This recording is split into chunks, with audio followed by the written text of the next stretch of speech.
aku cinta ya sama temenku gitu ya, itu baru mahabbah. Tapi bukti dia cinta dalam kondisi temannya itu nyebelin, itu kan butuh ada sikap-sikap kan. Itulah mawaddah. Paham ya? Paham. Itulah mawaddah. Jadi rumah tangga tuh jangan dibayangkan bahagia selalu, enggak harus bahagia. Justru itu tadi yang saya katakan, tempat bertumbuh itu.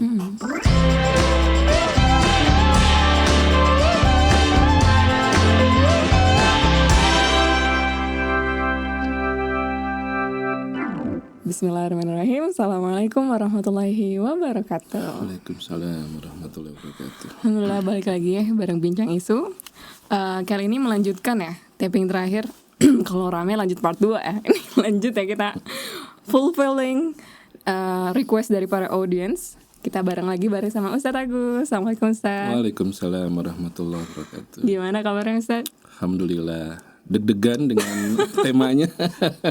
Pokoknya hari ini kita bakal ngebahas sesuatu yang lagi rame banget, terutama akhir bulan ini ya Ustadz. Yeah. Judulnya adalah Ketar-ketir Balada Perceraian. Tadi sebelum ini kita udah ngobrol banyak sama Ustadz ya, dan udah kerasa nih warming up banget. Nah, tapi sebelum kita masuk ke dalam Ustadz terkait perceraian atau pernikahan gitu, kita mungkin pengen belajar dulu Ustadz terkait isu yang lagi rame ini. Sebetulnya ketika kita mendengar gitu ya, atau ya tersampaikan kabar berita tentang pernikahan orang lain, entah itu perceraian ataupun konflik apapun, sebenarnya bagaimana sih seharusnya kita bersikap Ustadz? Iya, pertama kita harus paham tentang batasan ya. Kalau isu-isu seperti itu kan itu masuknya ruang private ya. Ruang private yang kita nggak tahu apa yang terjadi di dalam ruangan itu, dalam komunikasi keluarga itu ya. Yang kita tahu kan dari sosmed biasanya kan. Nah itu dipenuhi dengan berbagai macam lah gimmick-gimmick, info-info yang mungkin tidak cover buat story ya gitu ya. Nah sehingga dikhawatirkan kita terjatuh kepada dosa besar yang disebutkan di Al-Hujurat gitu. Ijtanibu katsiran minaz-zon inna ba'daz zonni ism wala tajassasu wala yaghtab ba'dukum ba'dha. Jadi di situ dilarang kita untuk suuzon ya. Kemudian dilarang kita untuk tajasus ya. Tajasus itu kepo ya kalau bahasa sekarang. Jadi dia menelisik gitu. 5W 1H-nya apa gitu ya. Pokoknya pengen lengkap deh, itu tajasus. Padahal gak ada kepentingan juga gitu iya. Cuma pengen riding. Betul. Dan ngerinya itu kan masih berlanjut. Tidak berhenti di kepo itu. Benar, pasti akan ada kecondongan menggibah. Itu ya, wala yaghtab ba'dukum ba'dha. Itu perumpamaan Quran itu seperti orang yang makan daging saudaranya yang sudah mati. Kenapa ada tambahan mati? Orang yang digibahin nggak bisa membela diri kan? Oh, wah, iya. Aku baru tahu hikmahnya itu. Iya, nggak bisa membela diri kan? Luar biasa netizen kan, ketika sudah menghakimi dan sebagainya itu nggak bisa punya kesempatan membela diri. Nah itu jangan sampai kita terkena gitu ya ayat itu. Yang kedua, ini prinsip umum yang Allah ajarkan melalui Quran itu. Memang manusia kepo, dia pasti ingin tahu gitu ya. Punya Allah berikan rasa curious ya, penasaran gitu ya. Seneng kalau dia dapat info-info itu gitu ya. Nah, tapi cara Allah menyampaikan sesuatu itu sangat unik gitu. Yaitu Allah yang maha mengetahui segala sesuatu itu seringkali gak ngasih info yang banyak kepada kita. Kenapa gitu? Kan Allah maha tahu. Apakah kita tahu siapa nama perempuan yang merayu Nabi Yusuf? Tahu nggak Aska? Tahu nggak nanti siapa nama perempuannya? Ngaku aja siapa? Zulaikha. Oh, satu aja sih. Nggak ada dalam ayat Quran, nggak disebutin namanya. hanya perempuan aja, istri seorang pejabat. Gitu. Jadi Allah seringkali menghid dan menyembunyikan info-info yang gak ngasih tambahan manfaat kepada kita. Satu. Yang kedua, bisa jadi info-info tambahan itu akan mendistract kita dari substansi, dari value yang ingin diajarkan kepada kita. Masya Allah. Itu prinsip Quran tuh begitu. Makanya kalau orang tuh mengikuti semua penasarannya, dia ingin tahu segala informasi, dia akan terhalang dari value, dari hikmah, dari pelajaran, karena dia fokusnya kepada itu. Ini prinsip Quran itu. Jadi kita kalau ini kayaknya udah biarin aja gitu ya, biarin aja, jangan jatuh masuk dalam ya apa namanya pembicaraan ya tentang isu-isu yang sedang ramai itu. Jadi nggak produktif. Betul banget sih. Nggak produktif, betul ya. Betul, dan leading to much more Yes. damage dan hal-hal buruk sih. Benar. Sampai kadang aku ngeliat, komentar-komentarnya itu udah sangat kayak kok orang bisa nggak menjaga harga dirinya gitu kalau komentar tentang isu itu. Itu karena saking banyaknya orang yang perilakunya kepo dan seperti itu, jadilah dianggap biasa.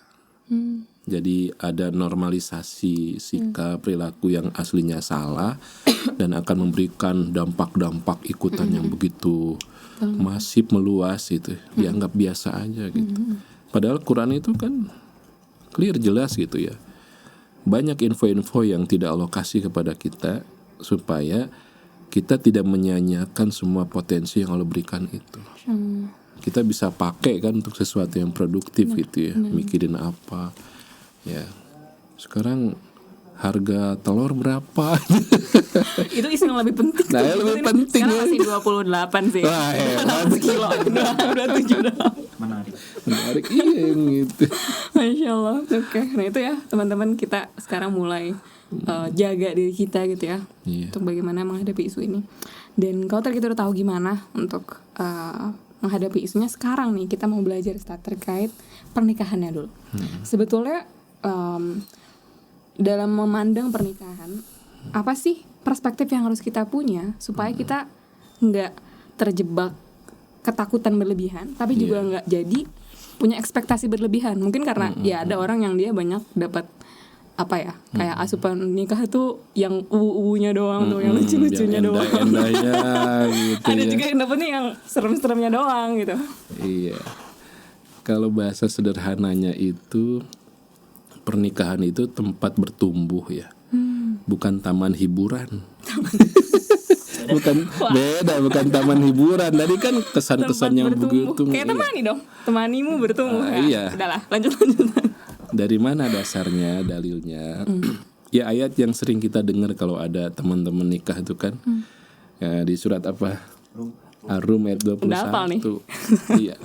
Itu kalau kita bedah itu dalam. Di situ ada goal. Ya, ada apa sih tujuan kita menikah? Ya, litas kunu ilaiha itu goalnya. Untuk mendapatkan sakinah, ketenangan, itu goalnya gitu. Kemudian how-nya itu di dua kalimat berikutnya. Wa ja'ala bainakum mawadah wa rahmah. How-nya itu mawadah dengan rahmah. Nah, apa mawadah itu?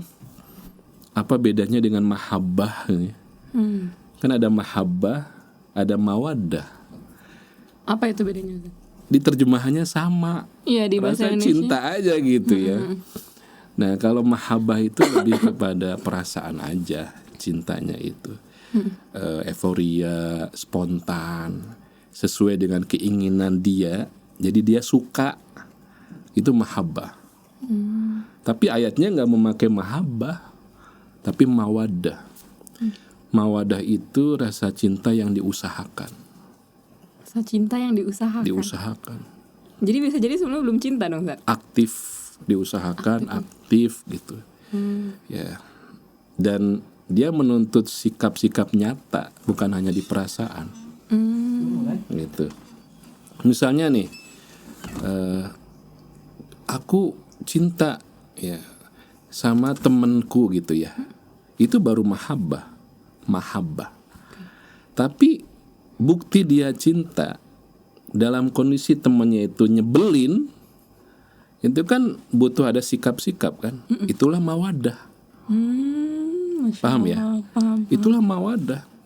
Jadi rumah tangga tuh jangan dibayangkan bahagia selalu, enggak harus bahagia. Justru itu tadi yang saya katakan, tempat bertumbuh itu.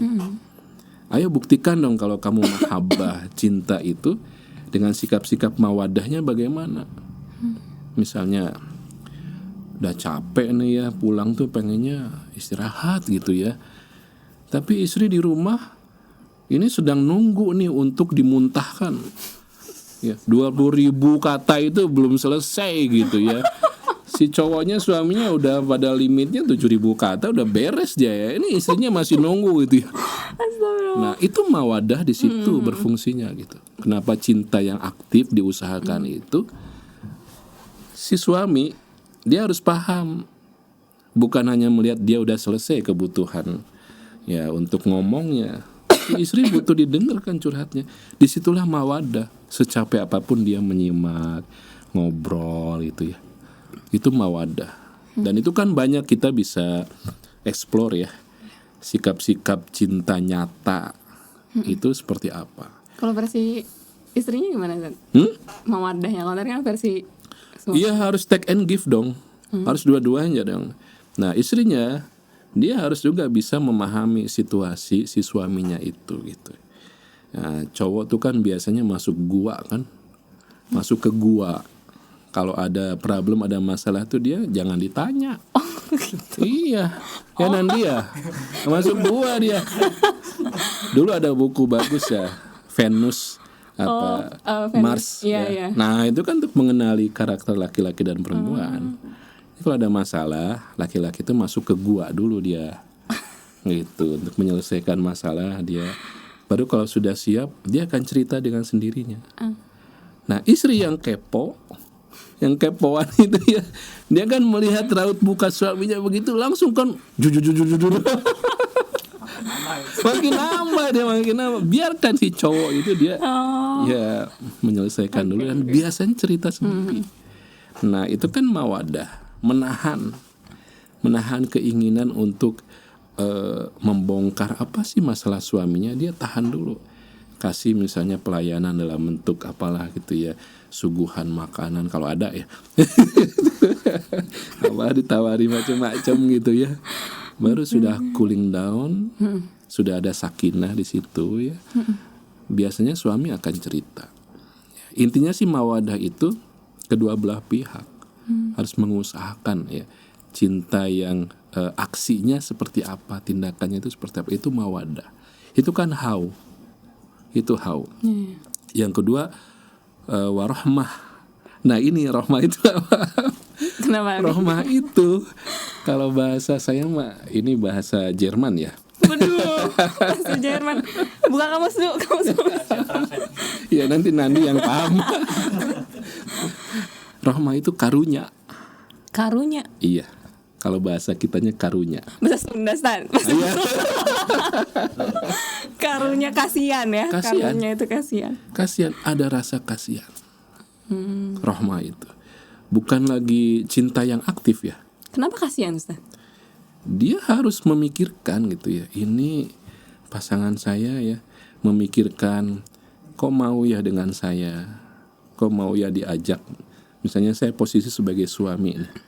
Ya, saya tahu istri itu ketika belum menikah ya, bagaimana kehidupan yang disiapkan oleh keluarganya, oleh orang tuanya, fasilitasnya dan sebagainya, mungkin juga menu-menu makanannya dan sebagainya gitu ya.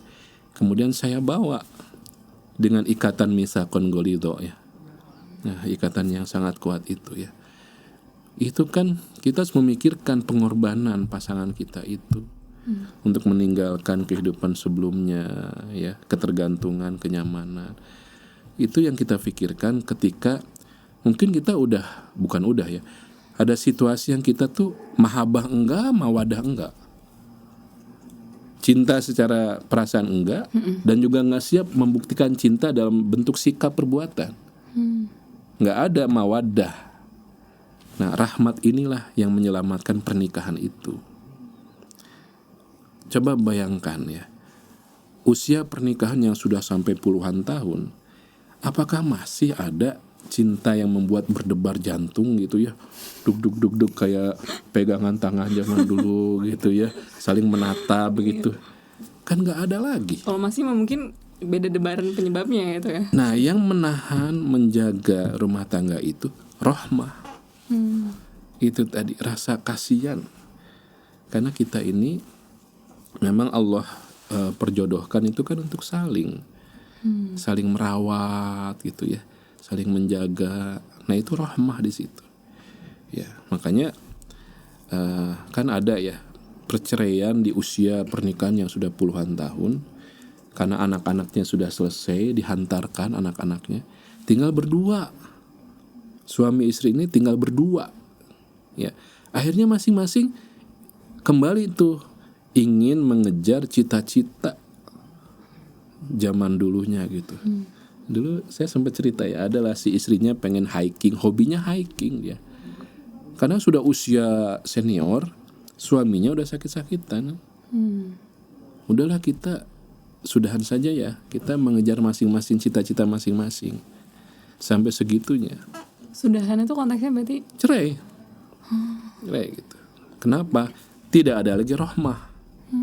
Gitu. Si istri tidak memperhatikan bagaimana ini. Ya, si suaminya yang sudah sakit-sakitan itu butuh untuk ya dijaga, dirawat gitu. Udah, kan aman, selesai kan tugasku kan gitu ya. Nah, itulah rahmah itu. Jadi kalau tadi supaya kita tidak terlalu takut, expect juga gitu ya. Itu ayat itu dalamnya. Jadi rumah tangga bukan taman hiburan, bukan harus selalu bahagia gitu, enggak. Ya, tapi itu tempat bertumbuh. Ya, ketika kita tidak lagi ada mahabbah, tapi tuntutannya ya udah, coba buktikan dengan mawaddah. Coba buktikan dengan rahmat, dengan menyayangi gitu. Maka Allah akan menurunkan sakinah. Masya Allah. Itu kuncinya, Allah akan menurunkan sakinah. Ya, Aska kalau buka ayat-ayat tentang sakinah, itu semua ayat sakinah itu anzala. Huwaladzi anzala sakinata fi qulubil mu'minin. Anzala itu apa? Allah menurunkan. Jadi sakinah itu Allah yang menurunkan. Ranah kitanya adalah tadi mawaddah warahmah itu. Gitu. Segitu dulu deh. Masya Allah. Wah, ini speechless Ustaz. Iya. Karena Aska juga sebelum ini kalau misalnya dengar kata sakinah mawaddah warahmah, pemahamanku belum yang Iya. ternyata ada makna besar di baliknya itu. Bahkan kalau lihat surat Ar-Rumnya aja sering banget kan kalau misalnya datang kondangan terus dipajang tuh kan jadi dekor. Oh ya udah, justru yang lebih difokuskan adalah diciptakan berpasang-pasangan bagian itu. Iya. Nah, satu lagi itu jadi keingetan. Ayat itu diawali wa min ayatihi. Itu kan wa min ayatihi an khalaqalakum min anfusikum azwaja litaskunu ilaiha. Ayat itu diawali wa min ayatihi. Ayat itu apa? Ayat itu sign, pelang. Oh, sign. Ya, tanda ya ayat itu ya. Yang kalau kita dalam suatu perjalanan itu ada pelang itu ayat yang ngasih informasi bahwa kita ini sudah semakin dekat ke destinasi kita. Gitu kan? Iya. Nah, bayangkan ilustrasi itu, rumah tangga adalah ayat. Ayat yang mendekatkan kita ke tujuan ultimate goal kita. Itu kan kita pengen surga, pengen ketemu dengan wajah Allah. Itu kan ultimate goal kita gitu ya. Nah, rumah tangga itu harus menjadi ayat. Hari ini kita cekcok nih, pasangan tuh cekcok ya, suami istri itu harus menjadi sarana mendekatkan ke tujuan. Gimana untuk mendapatkan pahala lebih banyak dari pasangannya yang sedang berkonflik. Bukan ego yang dikedepankan, tapi dia yang ngasih maaf duluan. dia yang mendoakan, dia mendapatkan ayat yang semakin mendekatkan dirinya menuju tujuan utama dia, tertinggi dia, surga. Kebayangkan kalau tidak itu yang menjadi visinya itu, wa min ayatihi, orang pasti gua nggak salah kok, ada bukti-buktinya gitu. Yang harus duluan minta maaf adalah ya dia dong gitu. Makanya nanti kalau terjadi keretakan ya, sampai perceraian, itu kalau tidak dengan panduan Quran, itu pasti ada luka di situ, ada dendam di situ. Bagaimana anak jadi korban, bagaimana suatu tatanan masyarakat itu rusak. Nah ini Allah, agama kita, Quran tuh sangat concern, sangat fokus kepada pembentukan rumah tangga itu. Dari awal mindset tentang rumah tangga itu penuh itu ayat-ayat Quran itu. Ya, mulai dari tentang sekufunya, tentang pembagian tugas, makna arijalu qawwamuna 'alan nisa itu bukan pemimpin, tapi tanggung jawab. Tanggung jawab itu yang paling besar itu ada di laki-laki, tanggung jawab. Gitu.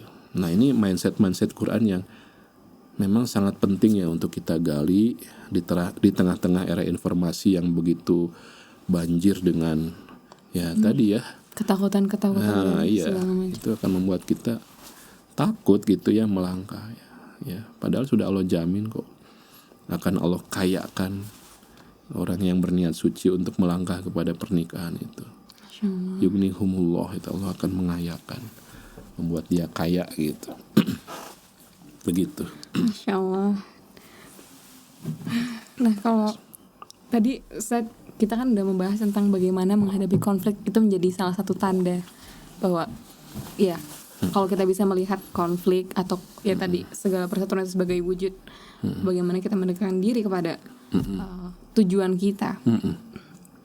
Bagaimana kalau misalnya terkait, kan Aska pernah dengar pernikahan itu adalah perjalanan mengenal pasangan sepanjang hidup. Betul. Nah di antara sekian alasan orang bercerai itu adalah merasa nggak cocok ternyata setelah nikah. Karena banyak tabir yang terbuka gitu kan. Bahkan ada orang yang udah pacaran misal tanpa kita membenarkan itu ya. Ternyata setelah menikah beda gitu, dan akhirnya mungkin bercerai karena ngerasa nggak cocok, bukan hanya karena perseteruan ya, bahkan mungkin salah satu akar dari perseteruan itu ternyata ada nggak cocokan. Nah sebenarnya gimana sih Ustaz kita melihat dan memberikan batasan mana yang ketidakcocokan itu tuh boleh kita toleransi dan enggak, sehingga mungkin kalau yang belum menikah kita bisa menakar ini kayaknya mungkin kita jangan dipaksakan, atau kalau yang udah menikah bisa lebih. Saya ingin mulai dari hadis ya, yang ini juga harus jadi renungan kita ya ketika ada konflik dalam rumah tangga itu. Jadi iblis itu punya singgasana di atas air, di lautan. Dia menerima itu laporan-laporan dari pasukan-pasukannya lah yang menggoda manusia gitu ya. Yang ini lapor ya. Tapi iblis tuh tidak appreciate ya, tidak mengapresiasi, ya biasa aja gitu ya. Kecuali ada satu yang dia melaporkan bahwa saya telah berhasil memisahkan suami istri ya, sampai benar-benar berpisah gitu ya. Nah itu langsung iblis tuh sangat bangga, senang dan menunjuk, ini dia nih, ini nih yang saya tunggu-tunggu gitu. Kenapa? Tadi yang saya katakan, kalau ada rumah tangga itu bubar, itu dampaknya besar ya, kepada anak, ada trauma, kemudian juga ada dendam, ada luka dan sebagainya lah gitu. Ya, makanya iblis seneng gitu. Makanya kita harus waspada. Jangan-jangan alasan yang menurut kita logis dan bisa diterima itu ditunggangi ya oleh pasukannya iblis gitu. Nah, itu satu ya tentang hadis. Dan yang kedua di ayat Quran itu wa ashiruhunna bil ma'ruf. Jadi perintah untuk bergaul itu dengan secara baik ya antar sesama pasangan itu ya. Wa ashiruhunna bil ma'ruf. fa in karihtumuhunna fa asa an takrahu syai'an wa yaj'alallahu khairan katsira. Ini masih lanjutan ayatnya di An-Nisa ya, ayat 19 kalau nggak salah. Jadi kata Allah, kalau kamu itu menemukan sesuatu yang kamu nggak sukai dari pasanganmu, ya, tapi kamu bersabar ya dalam menghadapinya, maka disitulah Allah akan memberikan balasan khairon, kebaikan, kasiron, kebaikan yang banyak. Kebaikan yang banyak. Allah nggak nyebut kebaikannya apa, sengaja dibuat indefinitif. Ya, khairon, kebaikan apa ya? Kasiron, banyak. Artinya ini akan bisa jadi unik bagi setiap orang. Khairon kasironnya apa ya? Karena indefinitif. Ini adalah satu-satunya ayat yang menyebut, bukan satu dari 2 ayat yang menyebutkan kasiron sebagai sifat sesuatu. Khairon, kebaikan, kasiron, banyak, kebaikan yang banyak. Hanya 2 ayat dalam Quran. Ya, salah satunya ini. Ketika sabar menghadapi ketidakcocokan, maka di situnya ada kebaikan yang banyak yang melimpah. Ya. Nah, ini prinsip-prinsip ya. Ya, sekarang kepada praktisnya tadi. Ketidakcocokan seperti apa yang masih kita bisa tolerir ya gitu ya. Itu selama perbedaannya ya mungkin karakter ya. Ya, misalnya yang satu seneng rapih, yang satu kebalikannya gitu. Belangsakan. Iya, berantakan, betul. Gitu, ini real gitu ya. Saya dapat cerita itu. Akhirnya si istri yang biasa rapih itu berdamai. Dia nggak memaksa suaminya yang seneng berantakan itu untuk rapi, berdamai. Dia berdamai, ya udah, suami gue begitu kok kelakuannya. Itu kan perbedaan karakter yang bukan prinsip ya. Itu harusnya bisa dikomunikasikan dengan baik, gitu ya. Yang satu seneng ngomong, yang satu pragmatis gitu kan, diem aja. Itu perbedaan karakter yang ya bukan prinsip dan jangan sampai menjadi alasan untuk perceraian, gitu ya. Selama itu, yang satu seneng pedes, ya seneng sambal yang pedas itu level 5 misalnya. Suaminya enggak sama sekali. Itu kan pasti istri tuh kesel kan. Ketika masak pengen dia seger gitu ya dengan sambal, dengan pedas tuh. Tapi gimana nanti yang makan sendiri gitu kan. Nah, itu kan hal-hal yang justru itu tadi menjadi sarana bertumbuh itu. Ketika bersabar dengan perbedaan itu, maka bisa jadi salah satu bentuk khairon kasiro itu, kebaikan yang banyak itu adalah dia semakin dewasa.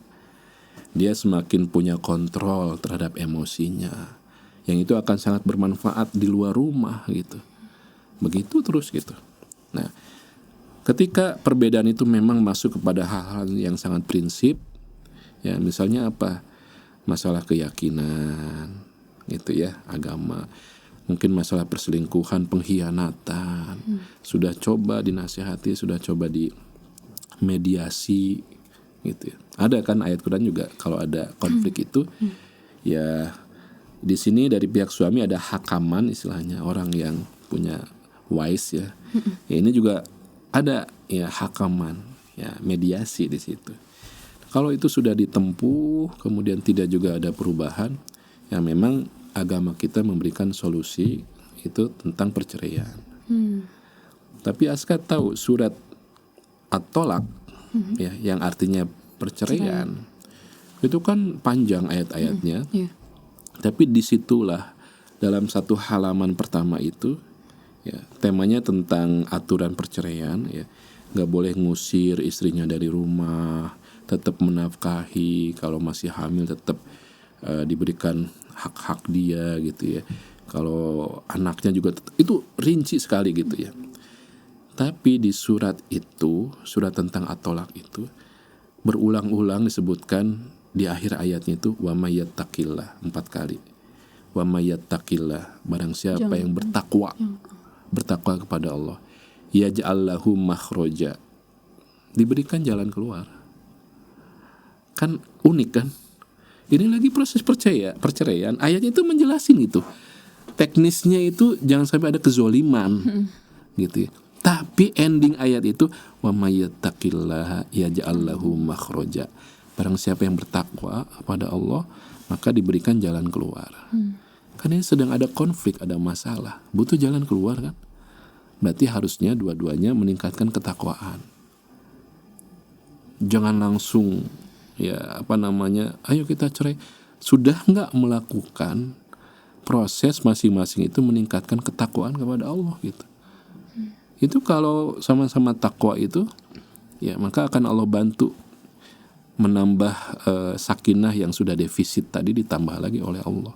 Kalau sakinah itu nanti tenang menghadapi, nggak apa-apa. Kalau cuman begitu kelakuan istri saya nggak apa-apa, masih banyak kok kebaikan-kebaikannya. Nggak pinter masak misalnya istrinya, nggak apa-apalah. Ya, hikmahnya saya diberikan tambahan rezeki untuk selalu go food dan sebagainya. Iya kan, oke, nggak masalah, itu bukan yang prinsip kan. Nah, di situ ya wa may yattaqillaha yaj'al lahu makhraja wa yarzuqhu min haitsu la yahtasib. Masih ada tambahan. Kalau bertakwa dikasih jalan keluar dan diberikan rezeki dari arah yang nggak diduga-duga. Itu subhanallah. Wa may yattaqillaha yaj'al lahu min amrihi yusra. Barang siapa yang bertakwa, maka akan diberikan yusra, kemudahan. Nah, kan keren itu. Tentang teknis bagaimana perceraian. Tapi kok masih kita ini ditarik lagi. Ayo takwa. Sebisa mungkin gitu ya, saat usaha segala macam ikhtiar. Jadi hati-hati ketika ada yang mengatakan cerai itu kan sesuatu yang tidak dilarang misalnya. Tapi upaya-upaya kita harus benar-benar maksimal untuk menjaga keutuhan itu. Ya, kalaupun dari pihak pasangan itu ada sesuatu yang dia nggak bisa lagi ngasih kepada dirinya gitu ya, sudah jadikan itu ladang amal soleh aja gitu. Dan itu akan Allah ganti dengan khairon kasiro yang banyak. Misalnya anaknya jadi soleh, soleha, berprestasi gitu ya, nggak menyusahkan orang tua, itu mungkin khairan kasironya. Saya pernah cerita tapi bukan di sini ya. Ada pasangan suami istri ya. Suaminya itu nggak mau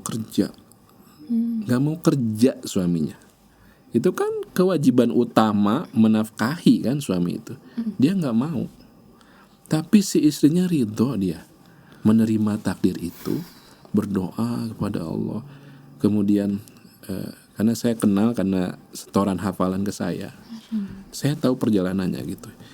Dia begitu ya, hafalannya lancar. Itu salah satu khairon kasironya, hafalannya lancar. Dia kerjanya shift, ada siang ada malam, kerjanya begitu berat ya. Nah, belakangan saya tahu anak-anaknya itu yang Allah berikan sebagai berkah dari kesabaran istrinya itu. Khairon kasironya itu anaknya itu berprestasi, dapat beasiswa. Dan setelah sekian tahun suaminya baru sadar. Ini bayangkan, anaknya udah SMA, udah kuliah, baru sadar suaminya Ya Allah, mau bekerja. Itu kan luar biasa, istrinya dapat pahala yang luar biasa. Coba kalau dari awal itu memang bisa diterima alasan untuk menuntut perceraian ketika suaminya tidak menafkahi, itu jelas itu. Jelas itu, tapi pilihan kan, wa may yattaqillah, kata Allah, yaj'al lahu makhraja wa may yattaqillah yaj'al lahu min amri yusra wa yarzuqhu min haitsu la. Itu dibuktikan sama si ibu itu gitu. Jadi jangan main-main memang. Kita mengikuti dengan pola-pola yang ada tuh, gampang nikah, gampang cerai. Kalau Aska mau tanya agak sedikit kasualistik, kayak salah satu faktor utama perceraian yang, kalau ini sudut pandang pribadi Aska, yang mungkin paling sulit untuk diterima itu adalah perselingkuhan. Karena itu melibatkan pengkhianatan dan mungkin kalaupun berusaha dimaafkan, kalau sependek yang Aska baca itu akan selalu menghantui. Allahu alam ya. Tapi intinya itu sangat destruktif. Betul. Kalau dari pandang sudut pandang Ustaz gimana? Itu. Nah, ini masuk ke tema yang juga Al-Quran itu sangat perhatian ya. Tentang perzinahan itu kan ayatnya wala taqrabuz zina ya. Jangan deket-deket. Bukan jangan berzina, jangan deket-deket. Jadi bayangkan suatu magnet yang punya daya hisap. Makanya jangan deket-deket. Ada batasan di situ. Ya. Kemudian juga ada kulil mu'minina yaghuddu bin absarihim, mulai dari menundukkan pandangan gitu ya.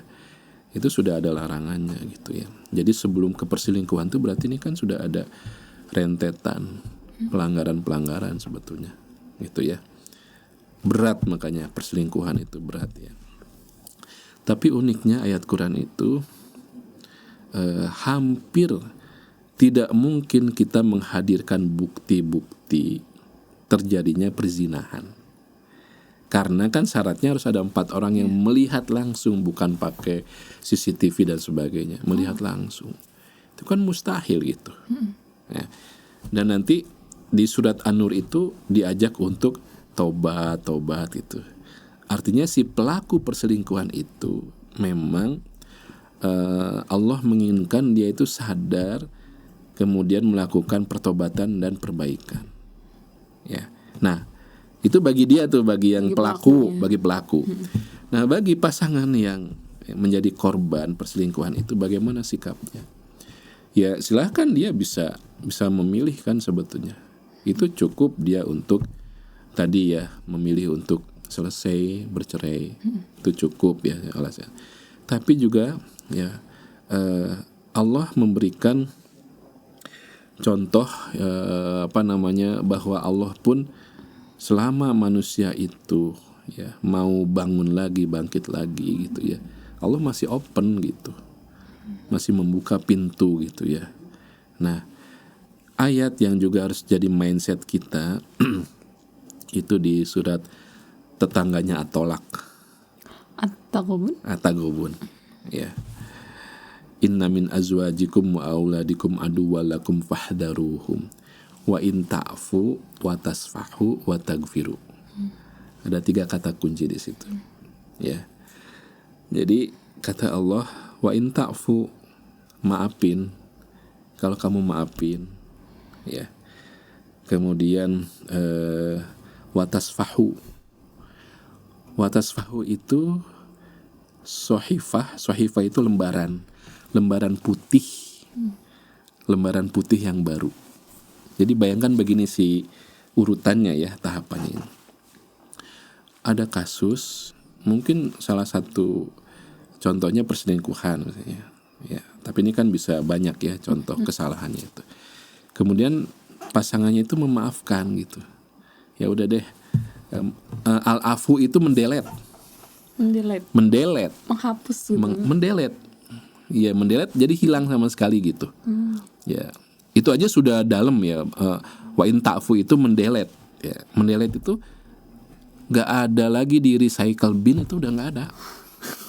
Bahasa Gen Z banget ya, lebih mudah paham insyaallah. Iya, itu. Sehingga orang yang wa in ta'fu itu tidak akan lagi ngungkit-ngungkit.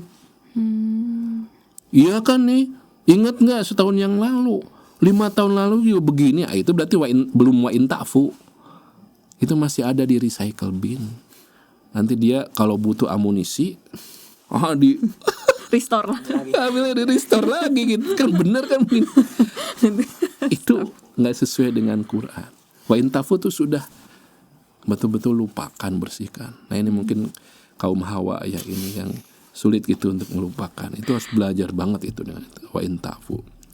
Yang kedua itu wa tasfahu, itu ngasih lembaran yang baru dan putih bersih.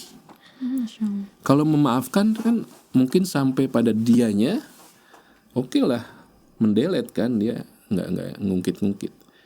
Tapi bisa jadi efeknya itu dingin. Hubungannya sudah berubah, nggak sama lagi. ya kan? Gitu. Makanya ayat Quran tidak berhenti ke wa in ta'fu, tapi wa tasfahu, dikasih. Oke, ini saya punya kertas baru yang masih bersih. Ayo kita isi sama-sama. Keren banget. Wa tasfahu tuh begitu gitu. Wa tagfiru, kemudian mendoakan supaya Allah mengampuninya. Masya Allah. Minta ampunan. Nah, itu Allah sangat senang gitu dengan orang-orang seperti itu. Ya, sekali lagi bukan menang kalah ya dalam rumah tangga itu. Tapi wa min ayatihi, supaya kita semakin dekat itu.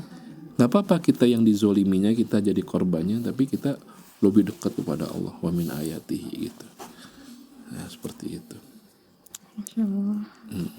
Untuk bisa mencapai tahap itu perlu iya. keikhlasan dan Betul. yang luar biasa. Betul. Wah, bahasan yang sangat ini Ustaz. Ini karena beberapa waktu tadi udah bahas yang cukup apa ya, sangat mengobrak-abrik perasaan. Aku kan mau sedikit ngangkat tadi yang saya sempat mention terkait kesekufuan. Tadi kan kita udah bahas ketidakcocokan dan hal-hal anticipate yang bisa kita telah. Nah, kalau sekarang mungkin spesial juga buat orang yang mungkin sedang mencari gitu. Ya. Seperti apa sih kecocokan yang harusnya kita inilah cocoknya gue terus gitu. Wajar dan bisa diterima ya ketika kita ini sudah mengenal diri kita dengan kelebihan, kekurangan, potensi gitu ya, resiko seperti apa. Wajar dong kita membuat kriteria untuk pasangan kita yang menurut pengenalan diri kita sendiri, oh ini kayaknya yang cocok gitu ya, sehingga nanti dibuatlah ya kriterianya seperti apa ya, suku dari mana gitu ya mungkin ya, tinggi badan, warna kulit dan sebagainya.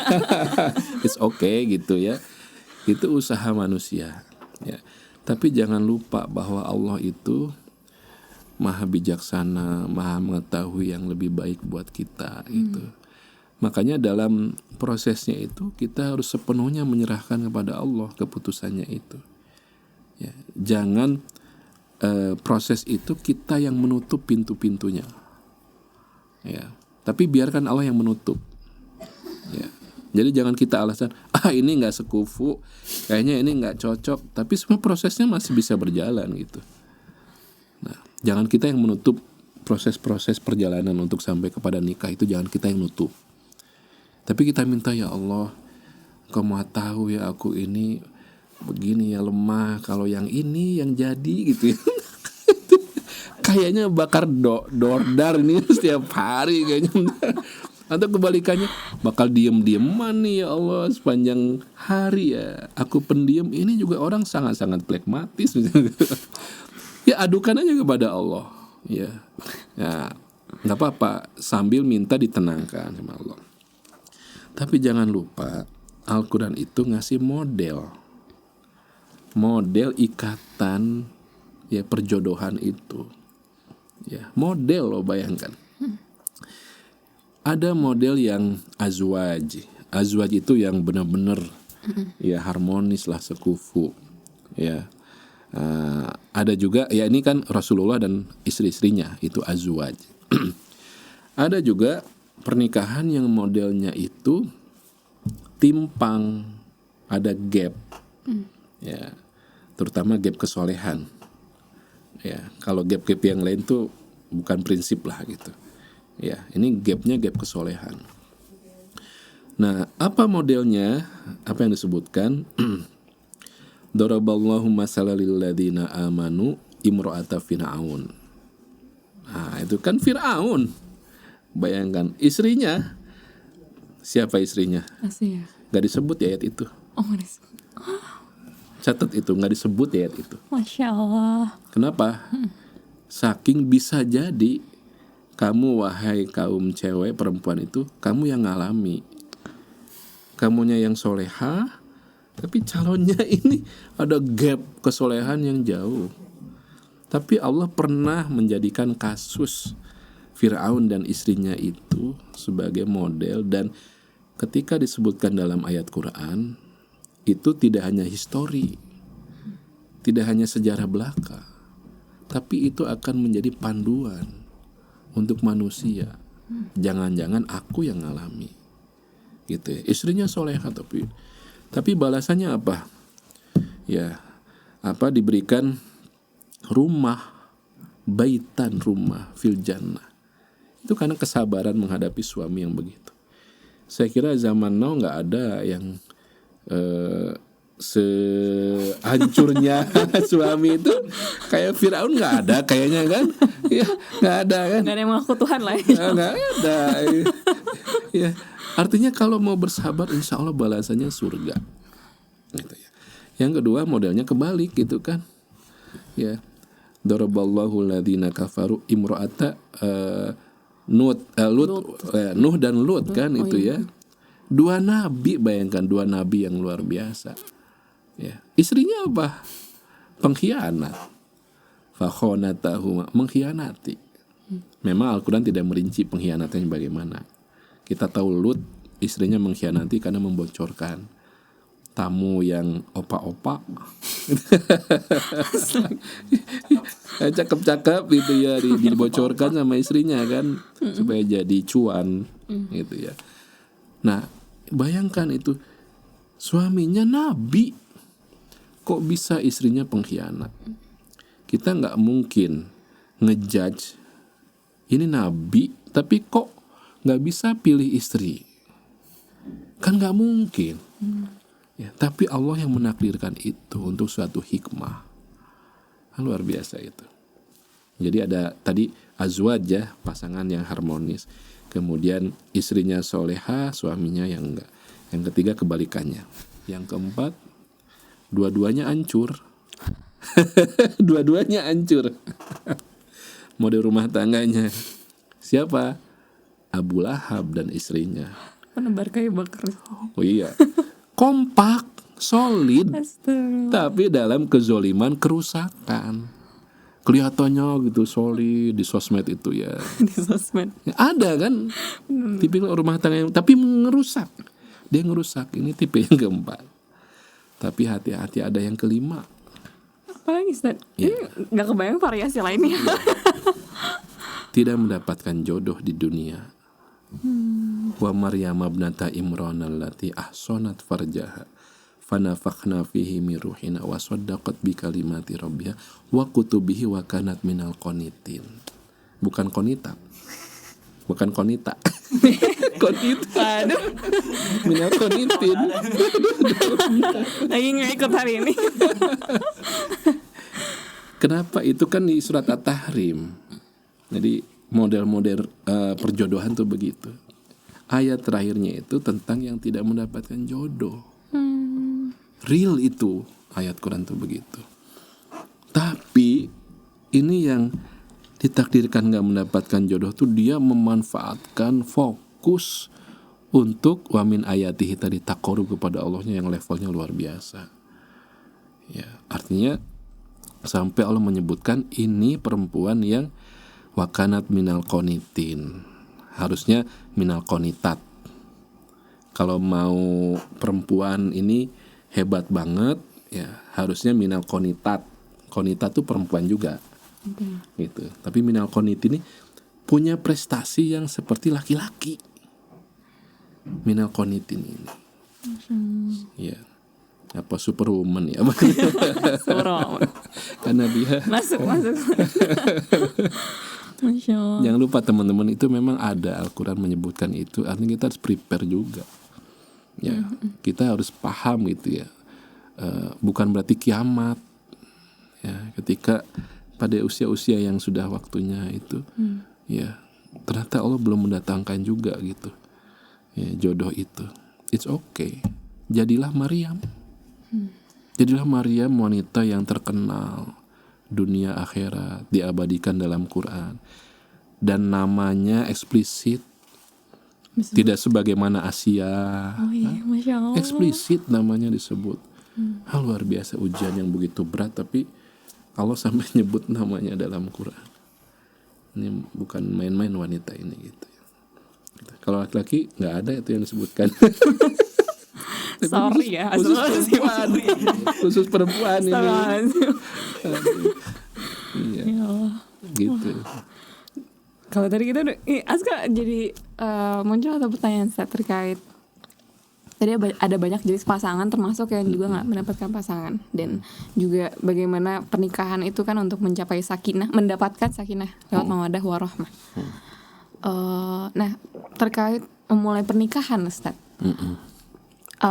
Aska tuh pernah juga jadi diskusi gitu sama teman terkait, ada yang bilang kan memulai pernikahan itu harus dengan cara yang baik supaya kedepannya baik. Oh iya, iya.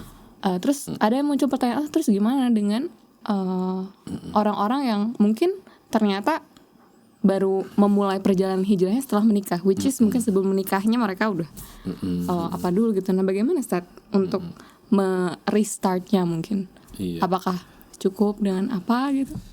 Ya, ini hebatnya agama kita ya. Maka sahabat aidikum itu ayat yang menjelaskan tentang ada konsekuensi. Adanya konsekuensi dari apa yang kita lakukan di masa lalu. Itu pasti ada dampak, ada konsekuensi. Tujuannya apa? Supaya kita hati-hati. Jangan sampai gitu ya. Kalau misalnya, oh enggak kok, enggak ada kaitannya dengan masa lalu, itu kan jadi meremehkan. Gitu kan.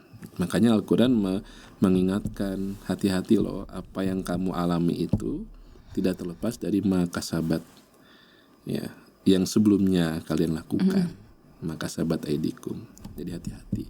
Memang betul, misalnya apa yang terjadi dengan perjalanan rumah tangga hari ini bisa jadi itu sebagai konsekuensi dampak dari dosa-dosa yang sebelumnya dilakukan, maksiat yang dilakukan.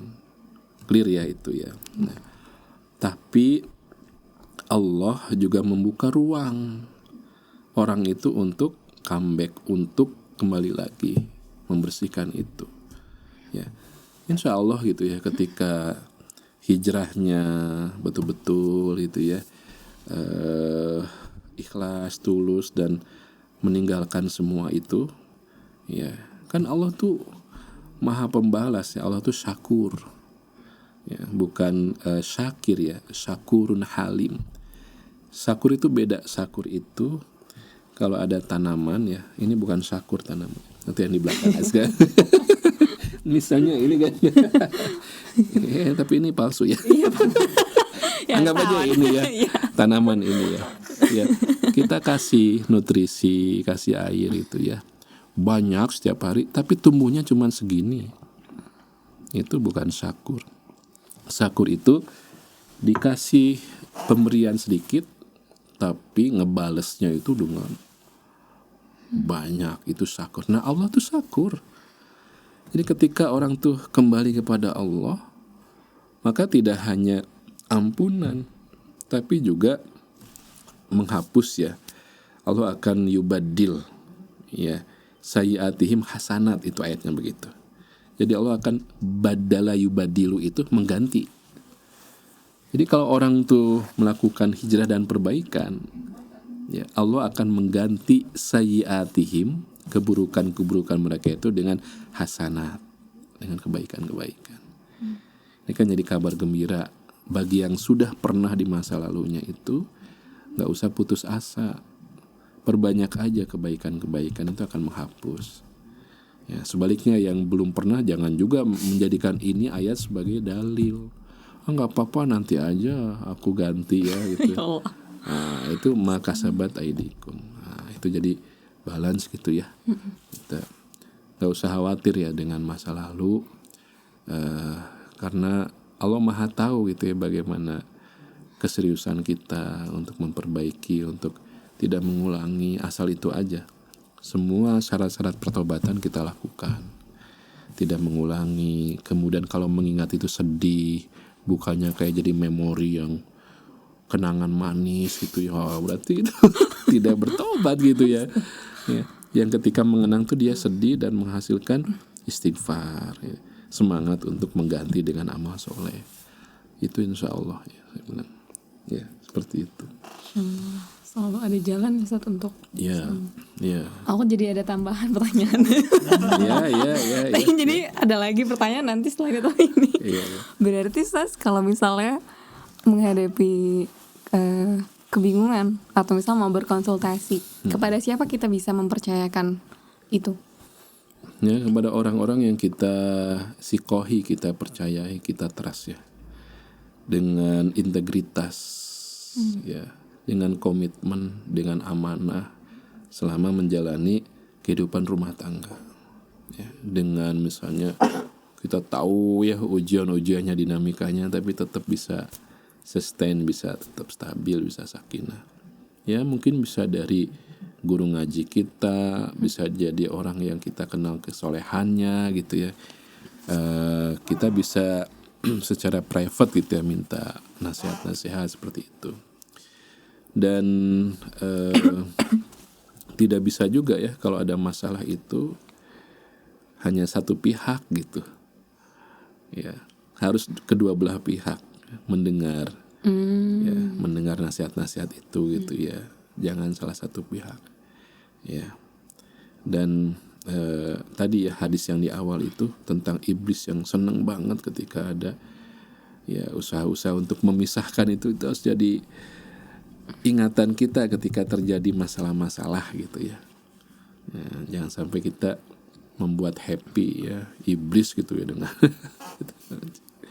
ada teman saya tuh yang dia juga mengingat ya ketika ada ketidaknyamanan dalam hubungan dengan istrinya itu sampai teman-temannya tuh ada yang mengompori untuk poligami gitu ya. Nah, udahlah kamu kan secara finansial itu ya bisa.